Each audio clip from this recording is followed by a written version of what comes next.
Hi, everyone. Welcome to Reset Dialogues in collaboration with CurryTraits.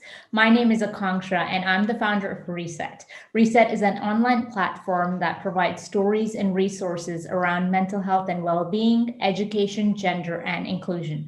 We also host Reset Dialogues such as this one, where we aim to provide a safe space for conversations that are often difficult or stigmatized. We're thrilled to partner with CurryTraits to continue the conversation around mental health in South Asian communities. CurryTraits, the Facebook group, focuses on the experience of being South Asian and all the quirks that accompany it.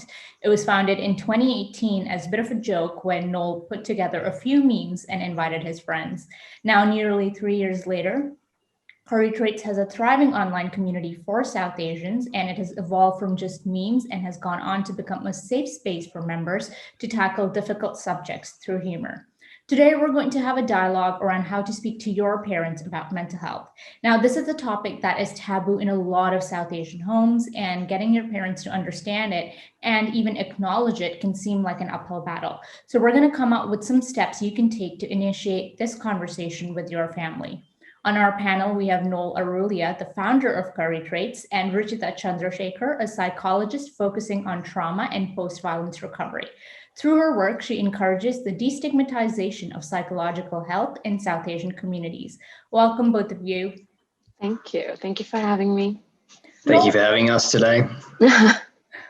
No, let me start with you. A lot of CurryTraits members now share their personal experiences, and it's become a safe space for brown kids to connect about our trauma and our family and immigrant experiences. What are some of the key challenges or topics you see members talking about the most? That's an absolutely great question. And I think there's three main ones, but the first one I'll start with is their future and purpose.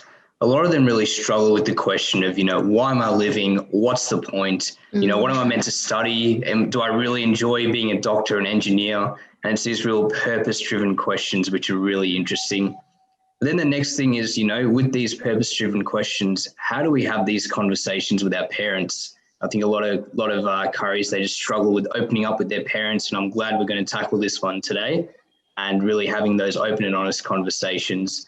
And then the third one as well is just being isolated and alone and how to deal with that, how to reach out, especially in a time where we're so connected with technology, yet we all feel like we're a bit on our own. So I think those are the three big ones that people in our community face. And from these topics, how prevalent is the mental health aspect on the group? Very prevalent. There's always conversations that are happening around the group. There's a lot of people that message us with things they're going through. Even in the comments, we see people opening up. And I think it's very prevalent. And I think we're really proud that we've created a space where people are open to sort of sharing these feelings and emotions. Yeah, because I've been part of CurryTraits for a really long time, and I know that there's honestly no topic off limits that members speak about, and they do it with humor as well, which puts a really light spin on things. Ruchita, let me bring you into this. The terms self-care or mental health often don't exist in the vocabulary of many parents of color. How can parents be introduced to these concepts to make them understand how important they are? I think self-care can be easily described as something that you do just for yourself. So it's not like a task-based thing. It's something that's supposed to be easily accessible, something that is sustainable, and that is something that you selfishly do just for yourself.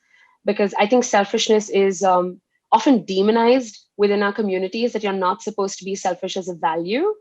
But there is something about self-preservation and focusing and taking care of yourself that is incredibly valuable. So, and I think introducing little tasks and activities, or just like even a nap, can be self-care. So I think how we define it is important. So not something like going to music class or going into a sport activity or something like that, because you're supposed to do it for overall development, but something that you do just because you enjoy and it brings you a sense of relief, or it just brings you enjoyment, or something that you do just for yourself, is how I would define it, that they can introduce it as. So, you talked about taking a nap, and there's often a lot of memes on the group as well that, if you've napped yesterday, you can't nap today, or if you've gone out with your friends last week, that's something you can't do today, according to, the South Asian parent mindset where you're supposed to hustle and get good grades. How do kids navigate something around that? Because everybody does need downtime at the end of the day. I think what we also need to remember is that South Asian family structures are deeply authoritarian. So you can be 60 years old and your parents can be 85 and they will still feel like they have authority over you. And that is a part of our intergenerational trauma. That's a very difficult thing for us to unlearn. It's been a very difficult thing for them to unlearn as well. So I think resistance, disliking aspects of our parents, disliking aspects of our family structures is not something that gets normalized. So it's in first knowing that if you're being guilted and shamed into something, and especially something that you like, it may be a systemic issue versus it being a you problem, right? Because again, I was really thinking about this a few days ago that within our cultures, it is not normal to dislike aspects of your parents or to even dislike your parents. But a lot of times, South Asian parents will give themselves permission to dislike aspects of their kids or to dislike their kids and will let you know about it. Right. So I think it's about preserving our identities and knowing that within this family structure, you're more than being their son or their daughter, their child or someone's sibling. You are also your own person. And if that is a difficult thing for you to cultivate, it's because the structure is set up in a way where it's threatening if you cultivate it. So if you resist and get into an argument or fight at home, it's not a bad thing. You are building identity. This is what builds self-efficacy over time. This is how you're going to learn to also advocate for yourself when you're within other power structures outside the home as well. So I think normalizing distress is extremely important, because a lot of times I think this authoritarian structure is in place. Kids feel distress and then feel like they can't tell anyone else, because if you complain, it's just like, you're so ungrateful, we've done so much for you, like what do you have to complain about? Like look at the room we've given you, look at the college you go to and whatnot, right? So I think validating that for ourselves in itself is big, to recognize that, oh, family structures lack boundaries and whatnot. So I think normalizing fighting with your parents, arguing, knowing that you're allowed to dislike things about family structures, and all of that can just help you advocate for yourself within the home. So if you want to take a nap the next day and your parents are going to be disappointed about it, and you can gradually move to being okay with it, I think that can also be a win, because you will inevitably disappoint your parents. You can't not disappoint them. And we need to normalize that that's okay. Their disappointment is their responsibility. Something's not going their way, and they're allowed to feel terrible about it, not your burden to carry. So I guess we need to normalize those conversations. I think that's a really important point you've raised. And we're going to come back to about how we can set boundaries with our families, because that's a whole other battle in South Asian communities. But what are some tangible steps children can take to have a constructive conversation around mental health with their parents, particularly if they're going through depression, anxiety, or one of the other mental health challenges living at home, including during COVID-19? I think it's possible to have different relationships with each parent and with different family members, so your siblings, your uncles, your aunts, because we are a collectivistic community, so everyone essentially becomes family after a point. So if you feel like it's not safe to communicate to your parents about this, it's okay to put that first, that lens of self-preservation first. Try and think about who else there is within the family structure, whether it's an elder sibling, younger sibling, an aunt, an uncle, someone you can just go and disclose something to, and the opposite person's job is just to be a holding space. They don't have to tell you how to fix your problems, because I think that can also sometimes be an issue, that we start doling out advice really fast. So I highly recommend doing a safety assessment first. If you feel like your parents are not going to respond very well to you opening up about your anxiety and depression and you don't feel ready, it's okay. I know the guilt of maybe keeping something from them is going to eat at you for a while. Again, structural systemic issue. It's not your fault. And also thinking about who your allies can be within the family system. Because a lot of times once medication and therapy become involved, this very authoritarian structure feels very threatened, which can be further oppressive to people's mental health. So in thinking about that, and When it comes down to explaining things to family members, I think taking additional resources can help. So you don't have to Google something per se and be like, this is what it looks like on WebMD, because they'll just be like, you self-assessed.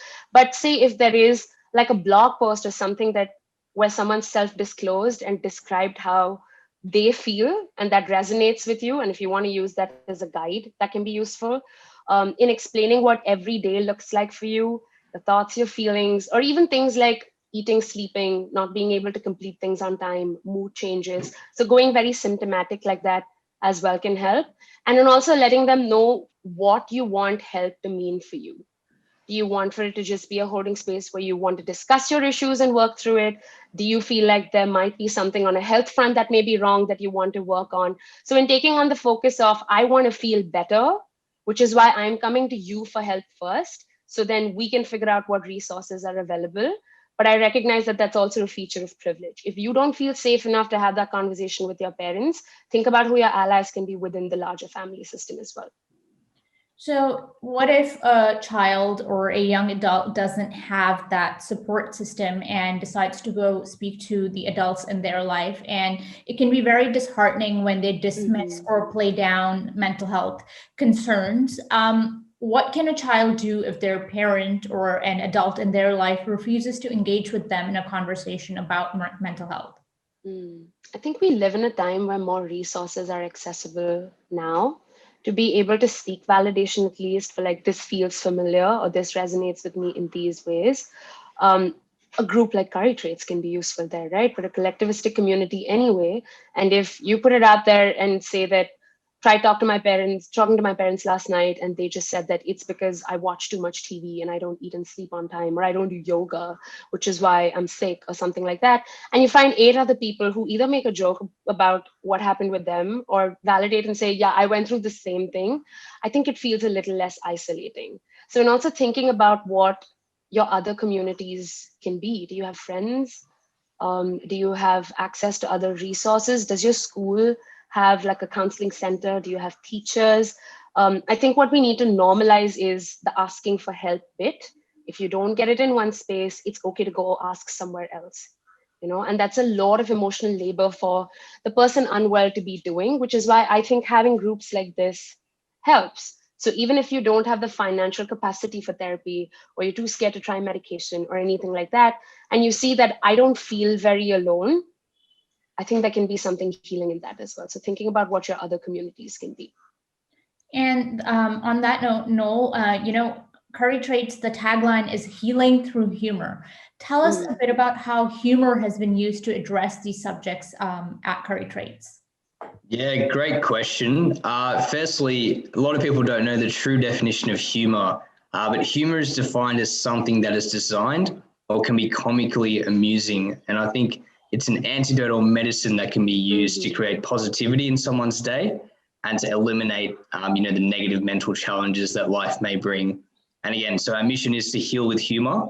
And the power of humor is, you can have such a lighthearted smile after, seeing something funny or laughing together. And the goal with our content is to create these universal laughs where, we can avoid, the problems of life. And the goal is to really avoid posts that are negative and provoke feelings of anxiety, but instead to create this safe environment for our members.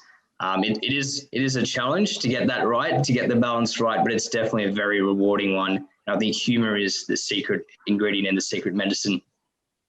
You've said that getting the balance right is very important. So what's the fine line between humor and moderating sensitive subjects like mental health? That's a very, very good question. So I think the fine line, so as we say, humor is that antidote. And so I think inversely, if something is not comical or amusing, it's not humor. And I think when we look at mental health and we look at the different struggles and the different darkness and the different, negative connotations that mental health bring, I think true humor can't really be, making fun of someone or someone's mental health. So I think if we really applied that, we can take the right angles and we can find that fine line. That's how I define it.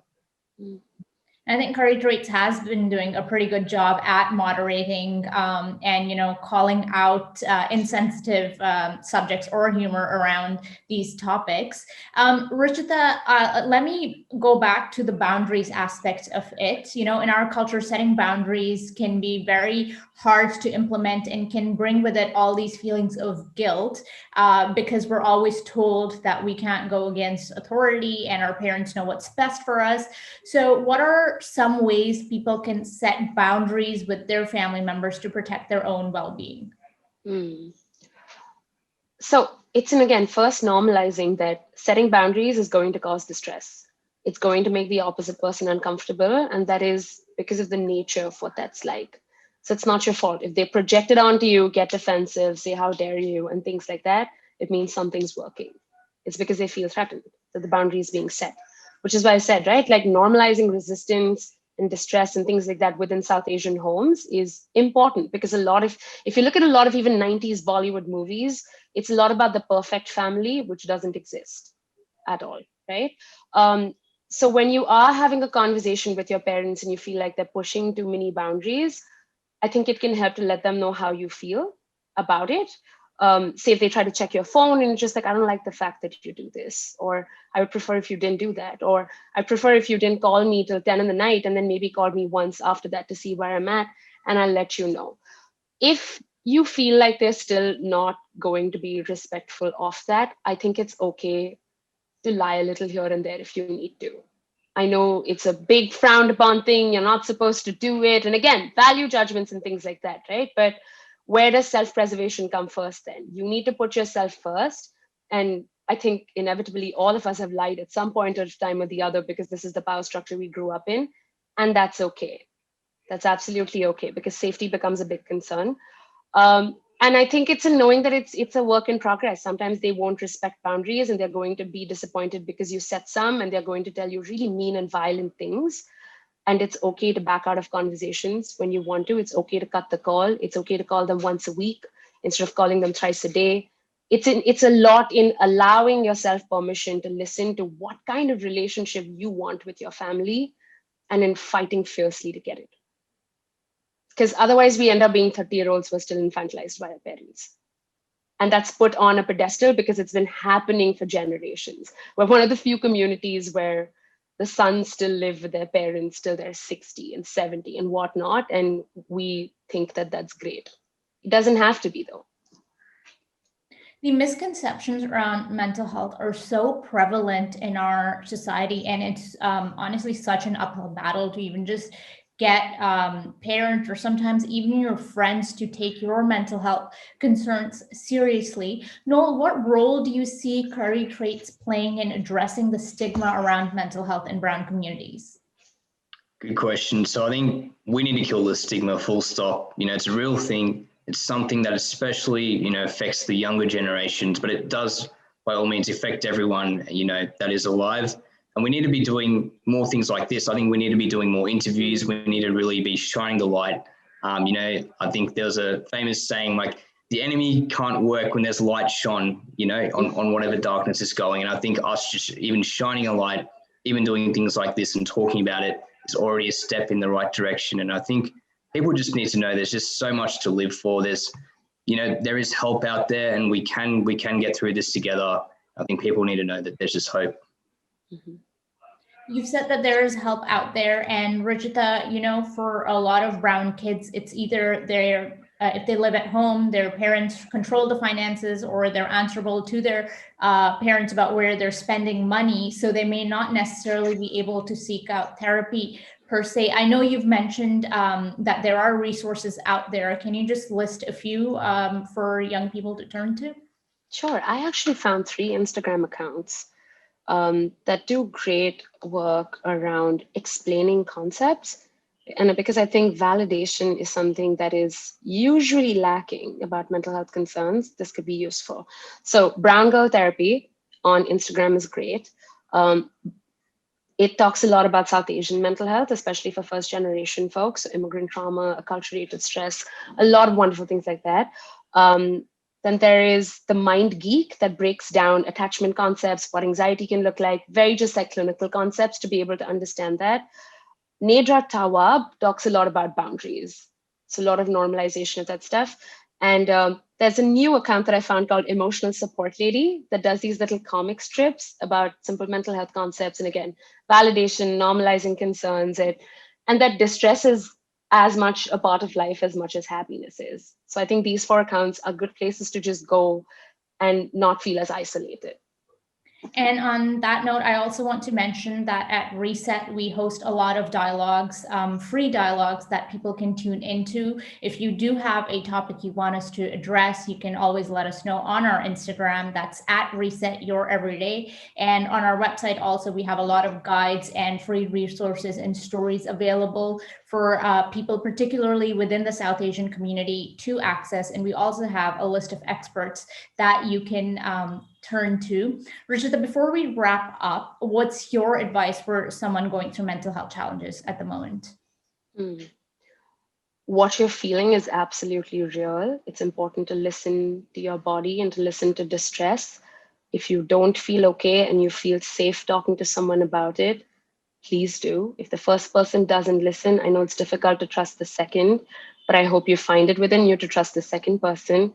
There are resources available for you to ask questions, for you to understand concepts and whatnot, even if therapy isn't accessible to you. But more importantly, what you feel and what you think is absolutely valid. And it's not fair for you to guilt and shame yourself or to internalize any of that because someone else doesn't believe that you're in pain. Thank you. That's very important and poignant advice. Noel, let me hand over to you before we say goodbye. Yeah, so I'd just like to say, humor, what it does, it's created us to come together. It's created us to come together and go, hey, maybe some of our dads brush their teeth too loudly, or we come across other funny traits that we all share. And just like that, it's also created a space where we go, hey, some of this stuff that we're struggling with, it's not just us. There's other people in our community that are going through the same thing. And, we really want to say here at CurryTraits, it's okay what you're going through, and we're here to help you. We're here to heal with the humor. We're here to create a safe place. And so reach out, do your bit, help out a fellow community member. But would like to say a huge thank you to the team at Reset and also to Ruchita for joining us today as well. It's been really great. And I hope you guys have learned something awesome from today. Thanks, Noel, and for doing this. And thank you so much to all of you for watching our first panel in collaboration with CurryTraits. We hope this has been helpful. If you want us to talk about a particular topic, do let us know. And to access more free resources and stories around mental health, our website, like I said, is resetyoureveryday.com. And that's also our Instagram handle, Reset Your Everyday. Thank you so much, everyone. Bye.